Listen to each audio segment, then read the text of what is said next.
It's funny how you can live a lifetime and still not see what's right in front of you.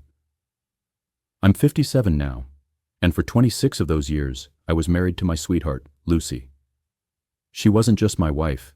She was my best friend, the girl I'd known since college. We had a decade of history before we even tied the knot. 2 years of friendship, a year of me chasing her, and then a lifetime of beautiful moments. We weathered everything, even years of living in different cities due to work.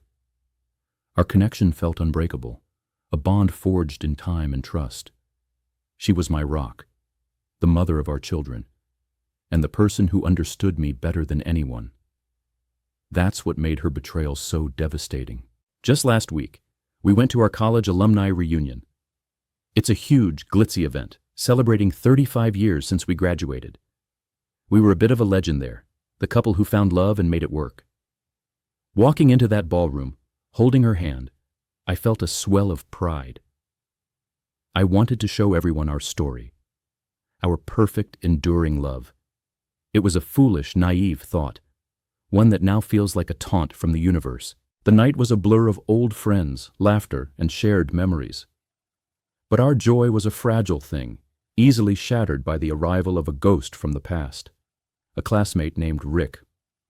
Back in college, Rick had been obsessed with Lucy. While many guys admired her intelligence and charm, Rick's pursuit was different, a sincere, almost desperate devotion that bordered on unsettling. He simply wouldn't give up, not even after he knew she was with me. I remember him coming up to me after we got engaged, texting some childish message that Lucy had made a serious mistake. We just laughed it off, assuming he would eventually move on. We hadn't heard from him in 35 years, yet there he was, standing before us, his gaze fixed on Lucy with the same intensity. His embrace felt invasive, and Lucy, clearly unsettled, offered a stiff handshake instead. He took a seat across from her, his presence a dark cloud over our table. When I tried to change the subject, asking about his family, he revealed he was divorced, and then, with a bitter laugh, said, "You should be sorry. You stole my love." In my younger days, those words would have started a fight. Now, as we approach 60, they just sounded pathetic. He was the same small-minded, insecure boy he'd always been, the kind of guy no one would pick for their team.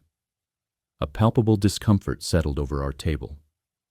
Lucy said nothing, but I could see the effect his words had on her. Our friend Nancy noticed too and pulled Lucy aside. They whispered together, trying to calm her down, but she was a worrier, prone to overthinking. Rick, ever the opportunist, followed them.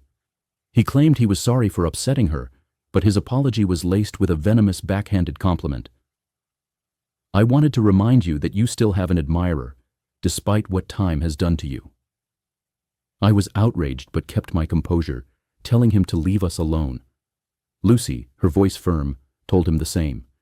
But he stood his ground, urging her to forgive him, to just enjoy the rest of the night. It was a bizarre, manipulative performance. And then, a moment I'll never forget. Lucy, in a sudden turn, embraced him. "Let go of our story, Rick," she said, her voice soft but final. "Don't come back to me." In my eyes, she was putting an end to his obsession, a decisive act that allowed us all to move forward. We walked to the dance floor, and as others joined us, I felt the earlier tension dissipate. I kept a close eye on her, of course. I saw Rick whispering something in her ear, and she responded with a smile and a nod. I told myself it was nothing. Lucy would have told him off if he was out of line. I was feeling confident again, lost in the festive atmosphere. But a while later, I realized both Lucy and Nancy were gone. At first, I didn't think much of it, but after a nervous half-hour, I began to search. I called their phones. The loud music made it impossible to connect. When Lucy finally returned, something was terribly wrong. Her face, her posture, her very essence, she was different. A cold, quiet stranger had taken the place of my vibrant wife. She was reserved, withdrawn, and insisted we leave immediately. Nancy was with her, and the two of them didn't speak a single word to each other. The silence between them was deafening. I tried to talk to Lucy on the long drive home, But she just said she was tired and needed rest. Back at the house, she went straight to bed, feigning sleep. I, on the other hand, was tormented by the silence. The weight of her unspoken words was a physical presence in the room. When I finally drifted off around 2 a.m., it wasn't for long. She woke me up, sobbing uncontrollably. I held her, stroking her back, and asked if the reunion had been too much. She just cried harder. I held her tighter, trying to absorb her pain, to let her know I was there, even if she couldn't speak. And then she did. "I cheated on you," she whispered, the words hanging in the air between us like a fatal wound. With Rick. The room spun. My mind was a kaleidoscope of images. Rick's obsessive gaze, her strained handshake, their strange, secretive whisper on the dance floor, the long disappearance, her silence on the way home. It all made a horrifying, heartbreaking sense. I was frozen, unable to speak, unable to move. She continued, a torrent of confessions pouring out of her. They had been dancing, and Rick had apologized for his past behavior, showering her with compliments, telling her she was the most extraordinary woman he'd ever met. She admitted she was flattered, a little buzzed from the champagne, and when he asked her to walk with him, she agreed.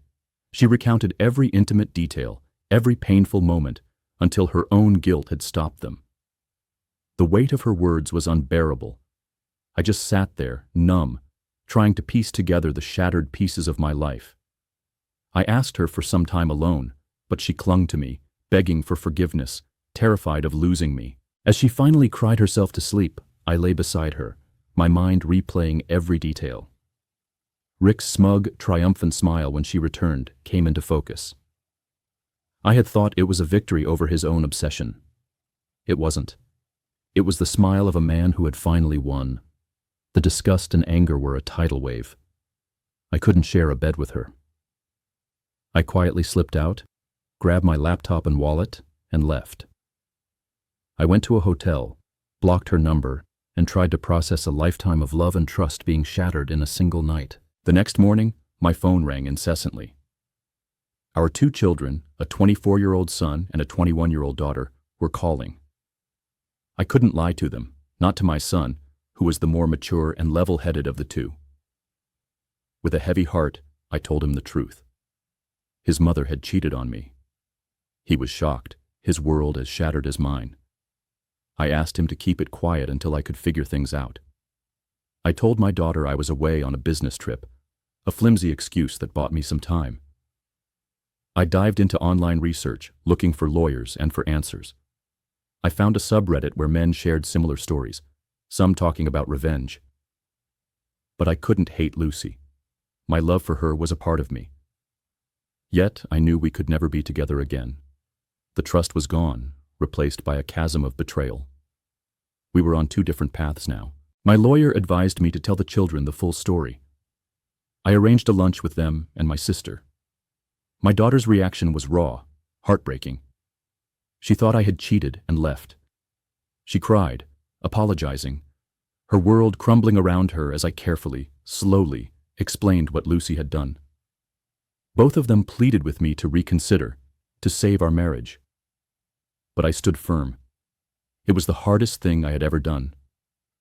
I told them about the divorce papers, about the fair division of our assets. My daughter, who had been staying with Lucy, told me how her mother was struggling, how she was a shell of her former self. Lucy, meanwhile, was frantically trying to find me, showing up at my client offices only to be told I hadn't been there. She was spiraling, her world falling apart just as mine had. Then, a few days later, a message from Rick. He brazenly told me that if I was leaving Lucy, he would be there to take her for himself. I blocked him without a second thought. His arrogance didn't anger me. He was just an opportunistic stranger. My pain was about Lucy, my wife, my best friend.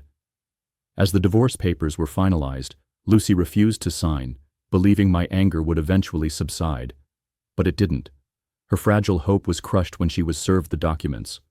My daughter called, telling me Lucy had been hospitalized for depression. Some might see my actions as cruel, but they don't understand. I loved her with all my heart, but her actions showed no love or trust in return. I had to let go for my own survival. A few days later, Nancy called. She was sorry for what had happened and admitted she'd been there with Lucy and Rick. But her version of the story was different. Lucy hadn't told the whole truth. Nancy said she had tried to intervene when Rick was making advances. But Lucy had enjoyed the attention. When Rick suggested a walk, Nancy had warned her against it. But Lucy went anyway. Nancy found them later, not on a quiet lawn, but in the college pool locker room. My wife had confessed to me, but she had lied about the most crucial detail. Her conscience hadn't stopped them. Nancy had. The realization was like a final, fatal blow. It wasn't an intoxicated mistake. It was a deliberate choice. It's been a year now. The divorce is final. Lucy got half of our retirement savings, and I gave my share to our children. She's still in therapy. As for me, I've decided to embark on a new journey. The idea of a quiet retirement by the beach no longer appeals to me. I've left the life we built behind, and now I'm building a new one free of secrets and lies. It's a lonely path, but it's my path. And for the first time in a long time, I am moving forward.